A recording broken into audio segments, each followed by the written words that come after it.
Hit my music. Deuce and Mo. Deuce and Mo. Deuce and Mo. They tell you what they know. Deuce and Mo. Deuce and Mo. Deuce and Mo. The podcast that you know.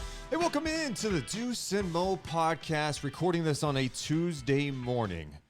And let me just tell you, we are a week away from the start of the NBA's regular season, just 8 days away from Kings Blazers Golden One Center. Can't wait.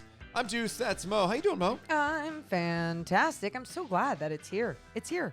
We should remind everyone, too, we're going to be live after every single Kings game for night chats. For people who are new, let's just say buckle up. The night chat experience can get weird at times, but Wild. it's a great place of therapy for some. Yeah. Celebration. Yeah. Sadness. Community. Joy. All of the above. Every emotion imaginable, Immeasurable. you can get during night chat.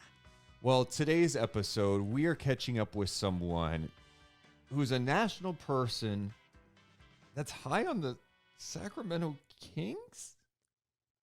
Come on now. I feel like there's been a couple, but he's like there is high on the Sacramento no one Kings. out there who has been as high on the Kings from a national perspective as Marc J. Spears, senior Facts. NBA writer for ESPN and Anscape. He thinks the Kings are going to the playoffs. Yeah. No, you're and he's been saying that for a while now. You know, since changes have been made in this offseason, he's high on them. And I mean, it gets me pumped. Well, let's waste no more time. Let's bring him in. How you doing, man? Oh, fair to middle. Oh, that's it? I probably need another month. Okay. Yeah, you got to recharge. I mean, because you've You've already been started. Doing you're a lot. good. Yeah, I know. Yeah, why'd you say tired yes already. Why'd you say yes to us? God, go to bed. Just because you guys are cool people. I appreciate Well, that. And you're not asking me about Draymond, so. That and Yeah. because you're officially like a King's homer now. Come on. Not being a homer is being what I I'm see. joking, Mark. I am totally joking. I'm I so see something. No, I'm excited to ask you because We're just Oh, yeah, starting yeah. it. We're just starting it now. Okay, We're okay. recording this. We might as well just start it now. we're good. Okay. Mark has been very vocal for his belief in the Hey, Sacramento Kings. first of all, can we change that picture? Which you don't like the one? pic? What's wrong with it?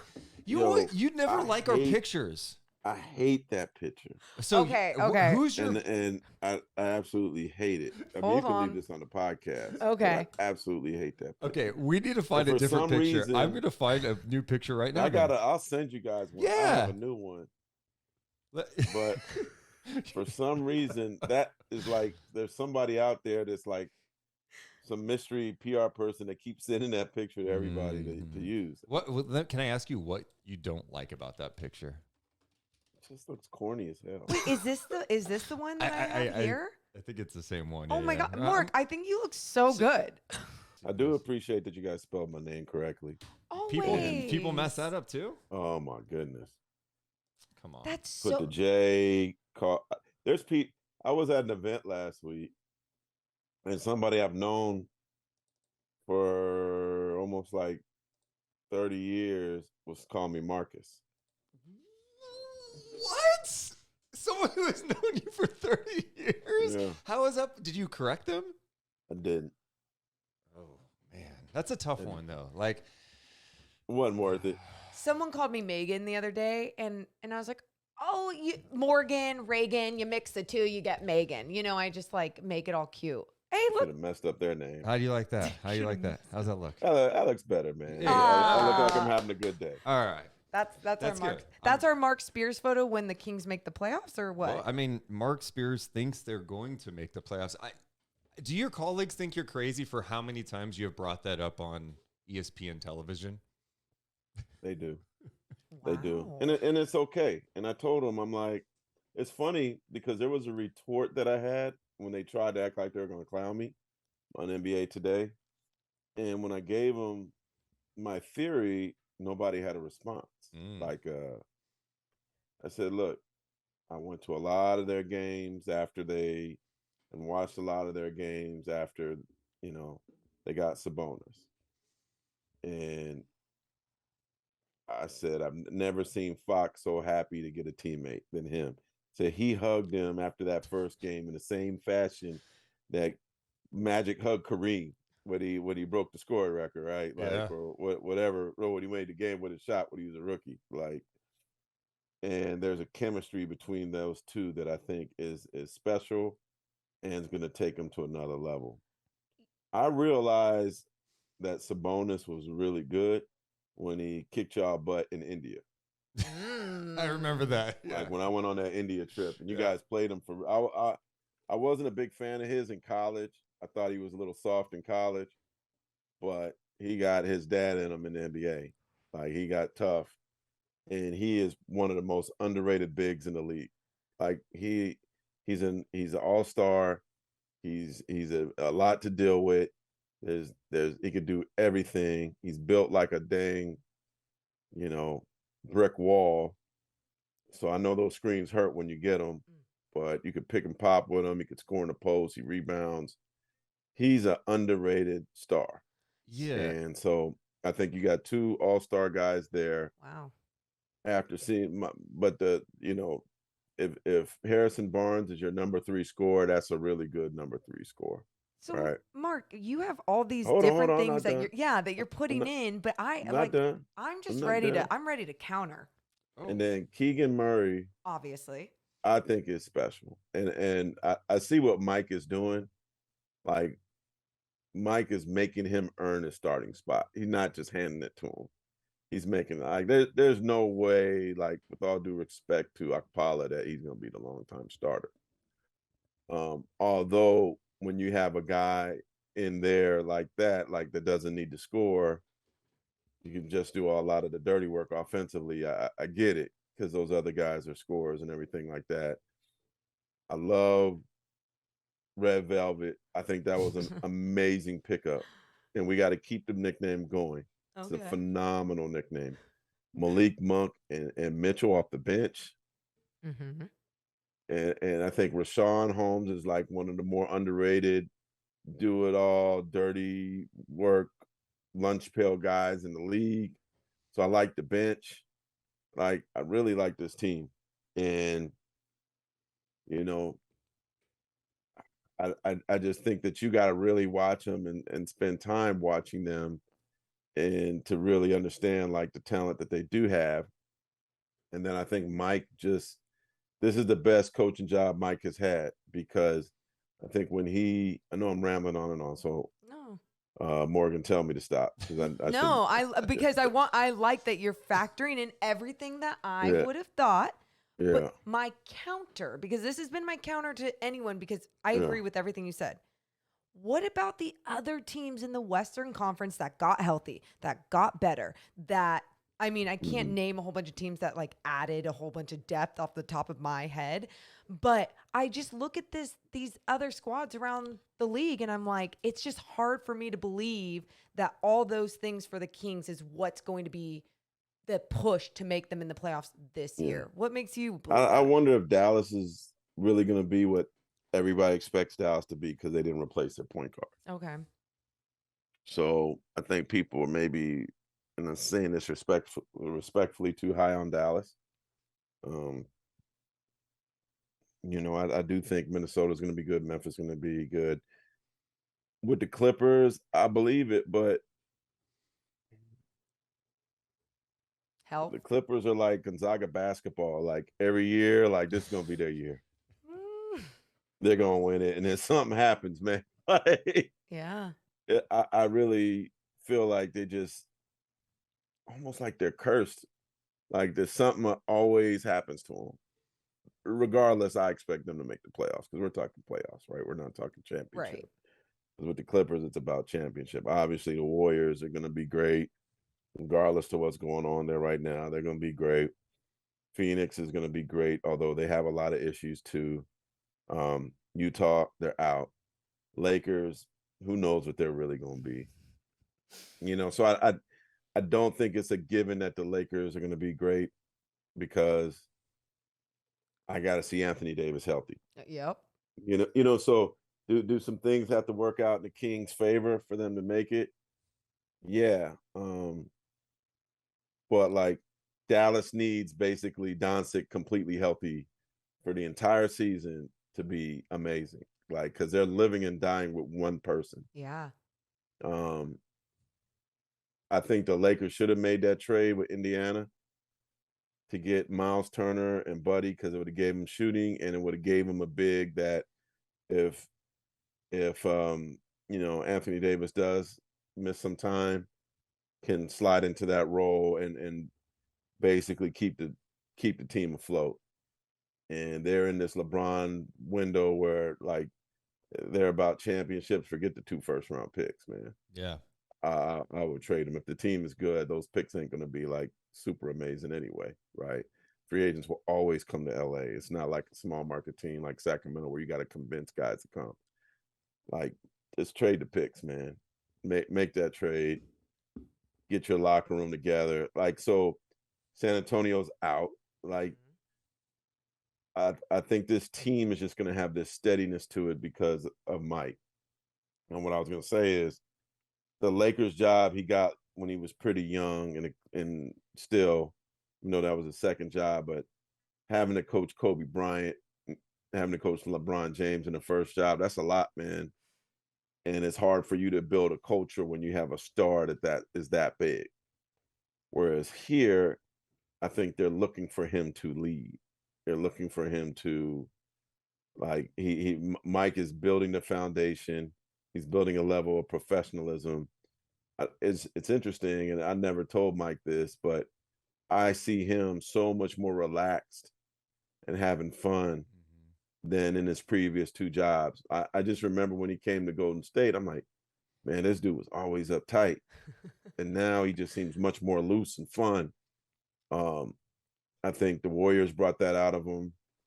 I think not having to coach such megastars, and because he's coming from a championship situation, I think these guys are, instead of like having superstars that are like leading where you're going, he can lead this team and they're going to follow him. And also a little small thing is the fact that he's built this Nigerian basketball program from scratch. Like, I think he's got some practice in building something and pride and camaraderie and having fun and honesty and just little things like going to Europe. I know I'm just talking, just shut me up. But it's the fact that he went to Europe and didn't just go see Sabonis play, but went to see come on, help me out, Alex Len. We talked like, about. you I went said the same thing, Mark. I'm with. I to think that's go a big see deal. Alex Len play Yeah. too. Like, that says a lot. Like, man, you don't think Alex Len's not going to run through a wall for this man now? right. Like, because typically, like, they care about the stars, but he shows you he cares about everybody. So I think he's already like won this team over. They're going to want to fight for him, and he like genuinely cares about you as a person. And he's like really he trusts his staff and he expects his staff to work. Like sending Luke Laux to Europe to work out Fox, sending him to San Diego to work out Fox, like those kind of things, like those players appreciate that. Like, okay, they want to succeed. They want me. And that's not to say that the Kings didn't do stuff in the past, but he's like, I think even the things about accommodations and food and the way they move is going to be totally different. And not saying that Alvin couldn't do that or other previous coaches couldn't do that, but I think he's forcing the franchise to do things in the professional level that maybe not, like, it's pushing their boundaries. All right, we're going to go to dinner as a team in Napa, and y'all going to pay for it, and it's going to be expensive. And yeah, I love it, man.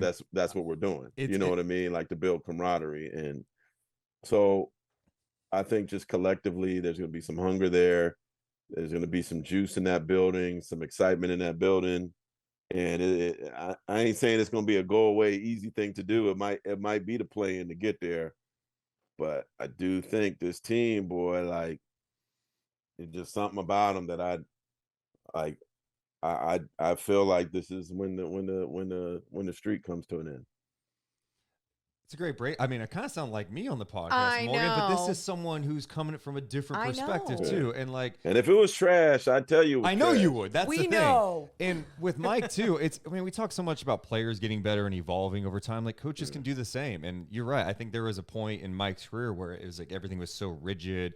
You wanted so much control. I think he has, like you said, maybe mellowed out a bit, but he still holds guys accountable. He empowers the staff. I think he's got a great coaching staff too that knows how to connect with the players. Staff.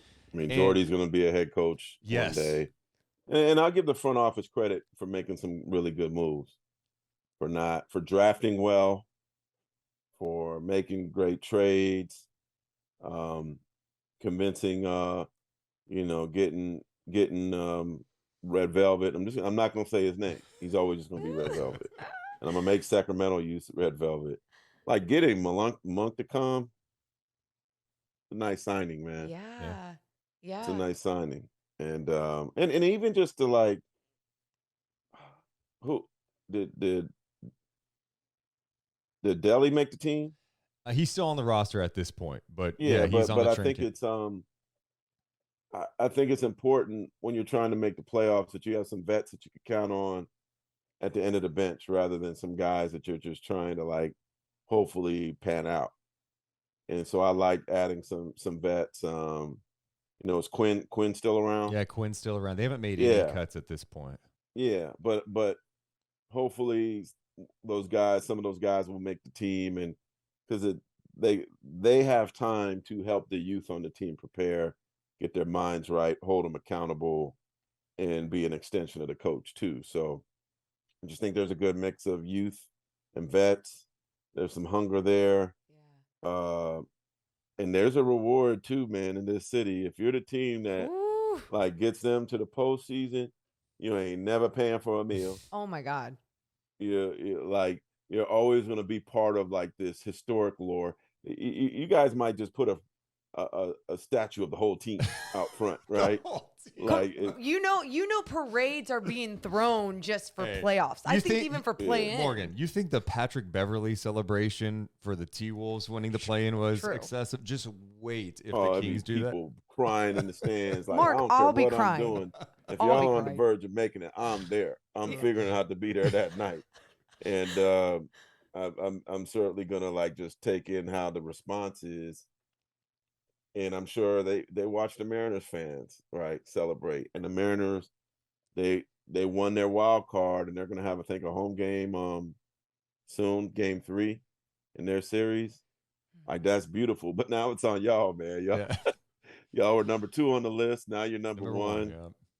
And I think it's also one of those things where you just want to get off that schneid, man, because you get tired of people like, and you guys are probably harder on yourself than the rest of the world is, right? You just like you just got this cloud that won't go away. A long time. I mean, 16 years is a long ass time.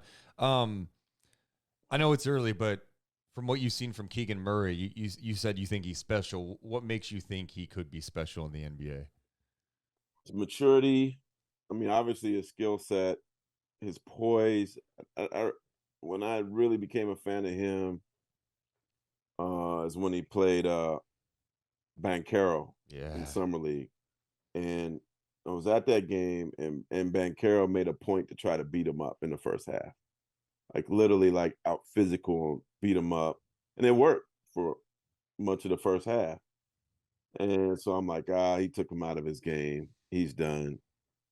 Man, this kid adjusted and had like 15 in the third quarter or something like that, like in a quiet way. Like there's a lot of like, I'm not gonna quite say Tim Duncan, like similar game, but demeanor. Like he's not talking a whole bunch of trash. He's more confident in himself than you think.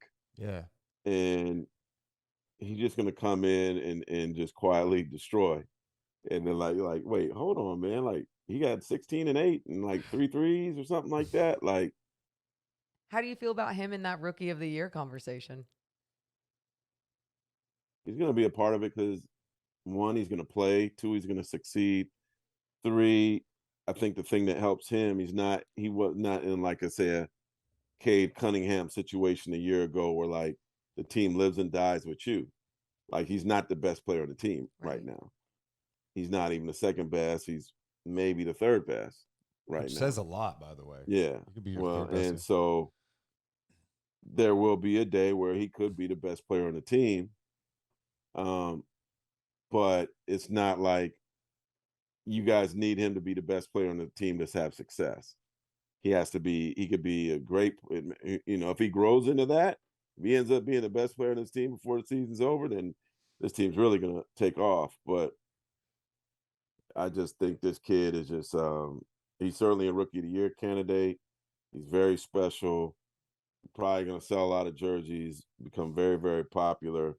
But when you have a team that does make the playoffs, like right now, like you got like 4 dudes that are certainly capable of giving you 25 on any given night. Whereas how many teams could say that? Sure.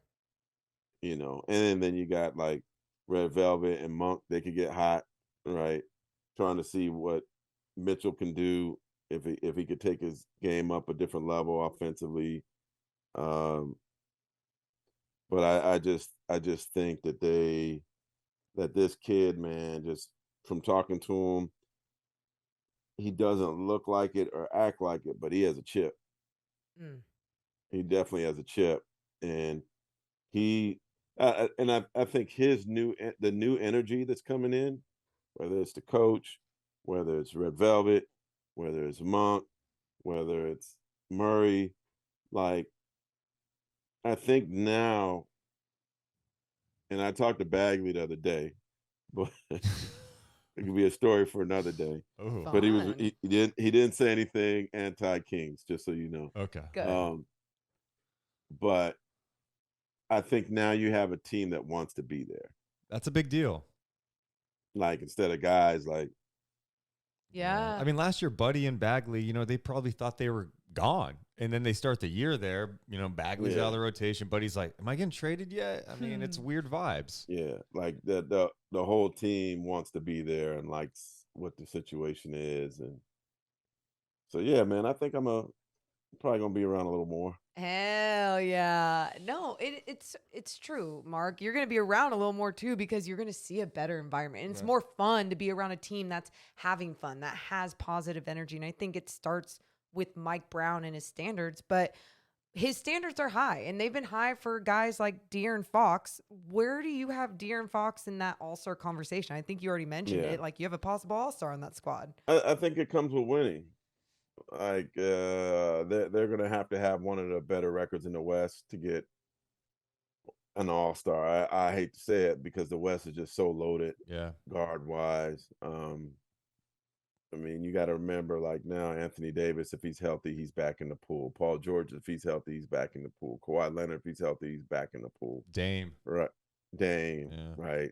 So, but that's not to say that he can't be there or that, Sabonis can't be there. I mean, I definitely think Murray will be there in the Rising Stars. Same with Mitchell. I think they'll both be in the Rising Stars thing. But All-Stars, 12 dudes. And they're not going to give the Kings 2 unless they're like 1 or 2 record-wise, right? It would be insane. So I think what's probably more realistic is if they got a top 5 record come All-Star break, there should be somebody on the team from there. Do you think defensively, like they've been so bad defensively for like 16 years, and Brown obviously knows defense too. Do you think they have the pieces to be at least like a little more respectable defensively? Yeah. I mean, Holmes is healthy. I just think that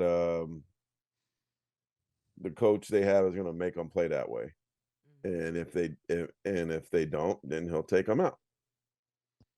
Yeah. Right? Wasn't there an incident like that the other day? Like he didn't like how Twice. things were going, and Yeah.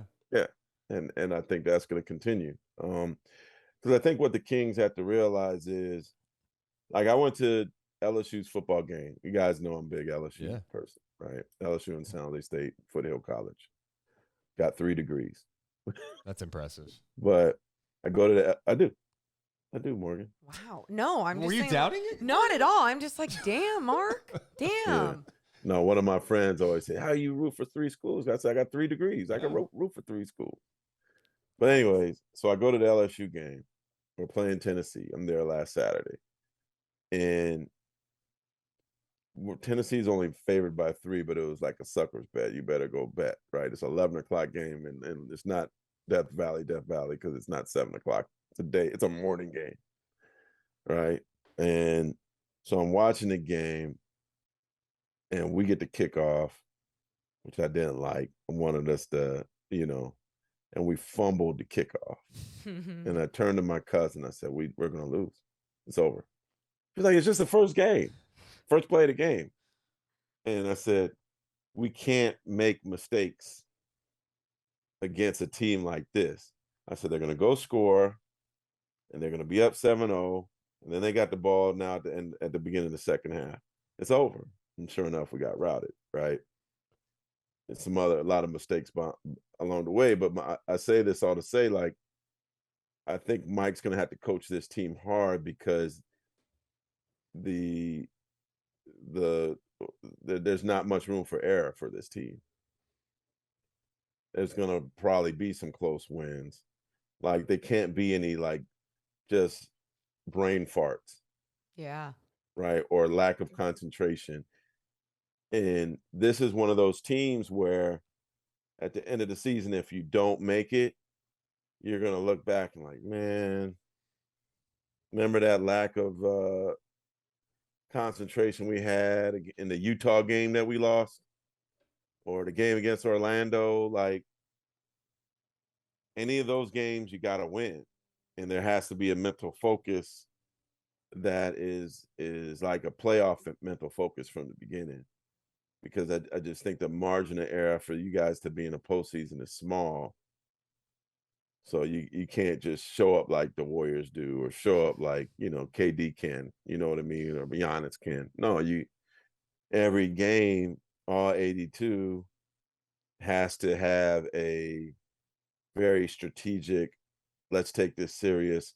We need, like, I forgot who I was talking to. Somebody, it was Anthony Randolph. Not Anthony Randolph, Anthony Edwards. And I was like, I talked to him a couple months ago, and I was like, what's the key for you guys? Or he's like, win games. And I think what his point was with that was, he doesn't want to sneak into the playoffs. He doesn't want to have it so hard in the first round, right?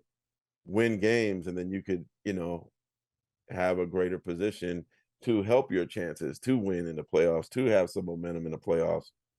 And that's the thing for the Kings to make it. I think they just, every game there has to be and that's why I think Mike is going to just be on them so tough with his military background, being from Germany and everything. Like, he's going to have to make it tactical.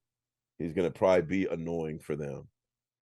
But if they pay attention and have a keen sense of how important every single game is, I think they can make history. We've got more with Marc J. Spears coming up, but we should tell you that today's episode is brought to you by the one, the only T.R. Reagan. She's a New York Times bestselling author, and her books are insane. So if you're looking for a thriller read, that's, by the way, all of them based in Sacramento. You'll be reading that book and be like, wait, is she really mentioning this restaurant or this place that I've been? Is this my home? Wait, I'm scared to death because people are being murdered. She's creepy, right? And her writing's creepy, but there's millions of people who love her books. Millions. And millions. So if you are a thriller reader and enjoy a good thriller novel, make sure to check out her books. Go to trreagan.com, or you can search TR Reagan on amazon.com. Also presented today by our merch. We've got new merch, baby. We've got the Deuce and Mo Tower Record style tee. We also have the Nick Why Not Deuce and Mo podcast shirt. The Why Not shirt, any money we make off the Why Not merch goes directly to Special Olympics of Northern California because Nick is a badass Special Olympian. So why not get your Deuce and Mo Why Not shirt and the other merch there too. We got the OG style, the NWO style. We got hoodies. We got crew necks. We got stickers. We got coffee mugs. It's all at deuceandmo.com. Just click on merch and get your merch today. Another thing to factor in is like there's some chaos around the league, but then you've got like the sweepstakes for the number one pick. Like how many teams are going to go, yeah, we'll just tank. We want a chance to get Victor, Wembanyama, or Scoot Henderson. I know you were in Vegas and you got to see those guys up close. And I know you've seen Scoot before that too. Yeah. I mean, what? These two young kids are ridiculous. I mean, it's hard to fathom, like, especially Victor, you're seeing a guy who's his size, the way he's able to, what he's able to do out there. What was your reaction to seeing those two up close? Well, with Victor, it's one of the few times where I just sat there and my mouth was like dropped to the floor. Wow. And everybody around me, whether it was media, whether it's fans, we're just like looking at each other like, this is real, right? This is real. And I keep telling people, like, in order to really give it justice, you got to see it in person. You know, to see it in person is different. It's different. I believe that. Because like I saw Yao Ming's first workout in Chicago like 20 years ago. Unbelievable. Like to see somebody that big, you know, be that talented. And I still remember the first time I saw Yao Ming play, there was a little kid who saw him in Houston and he was like looking up, trying to see his head. He kept going like that and he fell backward. That's awesome. Like trying to look up at Yao Ming. And it's the same thing with Victor. But the way Victor moves, he moves like a small forward with the size of a giant. And like he did a cross, like the best play he didn't count and it's not in his mixtape, but it should be. It was a crossover dribble, step back three, and he got fouled. And I was like, he's not supposed to be able to do that. Like it's just a fluid, whap, step back, bang. He made 7 threes. I think CJ McCollum told me this. He made 7 out of 11 threes. Right? NBA threes. Yeah. Deep. First time he's played in the NBA court. The guy makes 7 out of 11 threes. CJ McCollum goes, how many NBA players can stand on the court by themselves and make 7 out of 11 3-pointers? He's like, that's Steph Curry type stuff. To make 7 out of 11 threes? That's scary. That is scary. I mean, the guy's 7. I saw that picture of him next to Gobert. That was... Yeah. So then he shoots another 3 where I don't know how many NBA players can do this, where he jumps leaning. that was that one in the corner. Yeah. Like Ray Allen could do that, I think. Maybe Reggie Miller, Bird, like maybe Chris Mullin. Like there's not a lot of people that could hit threes while they're leaning. And he's special already. And I think Boona and Jai, his agent, is doing a fantastic job of putting the right people around him. Good. In terms of making sure he stretches, making sure he's eating right, making sure he's weight training correctly. He's only going to play 1 game a week. You got to remember how young he is. So, and then also by playing 1 game a week and not playing in EuroLeague with Oswald, Tony Parker's team, like they were doing a lot of traveling in like commercial planes, which I think was really, really hard for him because you're going to like all over Europe in commercial planes at his height. And so I think by just playing in the French league, I guess they could pretty much like they could take buses, they could take trains, they could make it easier on his travel. And he's only traveling half the games now, right? But it's all in France. So yeah, I mean, think they're doing it the right way. I think the big question is going to be like how much they're like, yeah, he's competitive and he wants to play, but you got that lottery ticket in your pocket, man. Like, Yeah. stop, don't wave it around too hard. You know what I mean? Like, if I'm him, like, do you even like go outside? Like, I asked Scoot Henderson that, like, he's like down the street from Las Vegas. Like, how do you move right now when you know, like, Scoot is special too? He's going to be an all-star guard. He's kind of reminds me of Marbury a little bit, and like a little bit of Derrick Rose. I haven't figured out who exactly, but it's a great athlete, amazing competitor, wants to be a legend. Like, he's going to be special too. And I wonder for him, like, he's established, like, he's going to be the number 2 pick. Does he need to keep playing? Or does he need to keep training? Like, I don't know. They've established that they're 1-2. If I'm them, I might go dark. Yeah. And you don't have to understand it. No, and it's so true because it's like, yeah, do you live in a bubble or do you keep playing this game to obviously try and enhance your game maybe a little? I don't know how. Against people that are going to be really thirsty to like show themselves against you. Right. Because everyone's platform is a little bit bigger when you're playing against them. But Mark, I imagine that some of these NBA teams that are like fringe NBA teams next year, borderline, that they're not thinking of the word tank, but they're thinking, what can we do? No, they are. Okay. But here's what's going to happen. Like, What? you have hopes entering the season, right? Yeah. Unless you're Utah and San Antonio, right? You're like, I feel like I'm missing somebody. It's Oklahoma City. Like, I feel like we will not see was it SGA this season. He's not going to play. No. I don't think he'll play. Man, I think the Suns a couple years ago, like trying to get high picks, they sat book basically for like 2 years, right? I can't see SGA playing a game this season. That, you know, and you got to remember, like, the top 4 picks all got a chance for 1 and 2, right? So basically, if you get in top 4, you got a more or less 50-50 chance for getting 1 and 2. It's pretty good odds. You think about it. So if Orlando comes out the gate slow, maybe they say to hell with it, right? San Antonio, I think they're all in on the Victor race. I think OKC is going to be all in. I'm trying to think, like, who else? Like, Orlando potentially if they start off slow. Charlotte. Like, what's the point? Maybe you know Indiana. what I mean? Like, Indiana could go that route too. Well, yeah, Indiana too. And then I think Indiana has a team that could be competitive. Right. So, not, but I don't know that they're going to win a whole lot. But if they start off slow, man, like, that's why. Okay, maybe you do the Lakers trade now for 1 first-round pick instead of 2, just so you can help your odds of, because you're going to cut Russ, you're going to basically cut 2 starters. But what if you get Victor or Scoot, right? Like, it's your lottery ticket. dude. Yeah. So it's I mean, what they say, you can't win the lottery unless you play. And so the Houston Rockets, like, how far do they want to push it? They got a whole group of young guys. I don't think they're going to win a whole lot.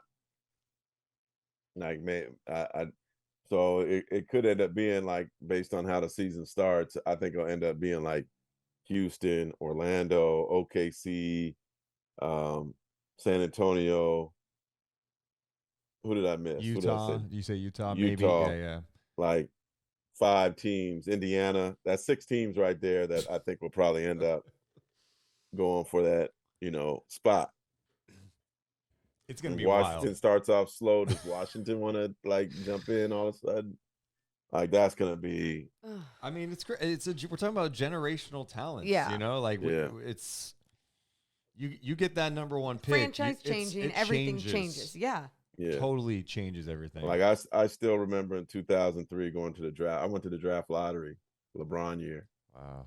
And I'll never forget Stan Kroenke, the owner of the Nuggets. They did a practice run before TV came out, like before the draft lottery went live. And in the draft lottery practice run, the Nuggets actually got the #1 pick. And Stan Kroenke was like that's a kiss of death. It's a jinx. Yeah. Yeah, like he felt like there was no way he was going to get it then, and he was right. They didn't get it. But you think about like, I think this is you had Yao and you had. I wonder if you put Zion in this category, perhaps, but #1 picks that you felt like could really like truly change everything. And LeBron and Yao were those picks, right? Because even, Yao didn't get hurt. He was on the verge of being like unstoppable. He was already unstoppable at the time. It was his feet. It wasn't his game. Right. He was scary, and I don't care what nobody said. Yao was a monster before he got hurt. He was one of the biggest forces in the league. But I think this is like I got to go to the draft lottery. I don't care what playoff games are going on. I got to be there that night. Mark's all in. Yeah. Well, you got to fit that in between. You But got the draft my lottery. point You is got Kings too, like playoffs. the Kings aren't gonna. This is like the first time in a while we don't mention the Kings in that conversation. Crazy and exciting, and Yeah, I think everyone's Portland. hopeful. Hey, let's see how Portland starts. Right. Yeah, All right. didn't look that great in the other preseason game for them against the Kings, and a lot of people don't believe in them. I still have a hard time counting out Dame I get that. if he's like a full-on healthy Yeah. Dame and adding Jeremy Grant, but at the same time, their defense just it ain't that pretty. Somebody mentioned to me if they start off slow, they might be like, "Damn, boy, don't your kids need to go to Disney World or something like that? Don't you got some things you need to do in Oakland to help the community?" Take a vacation. We'll get Victor with you next year. Yeah. Well, Mark, hey, we appreciate you taking the time. I know we're excited to see how it plays out. It's like there is a legitimate excitement about what lies ahead. And the first couple preseason games have been fun for Sacramento, even though it's preseason. But yeah, I'm digging the Mike Brown vibes right now. So we appreciate you hopping on with us. Don't that picture look better? Look. Look at him. It does. We'll save that for the next time too. All right, y'all. All right. Thanks, Mark. Later.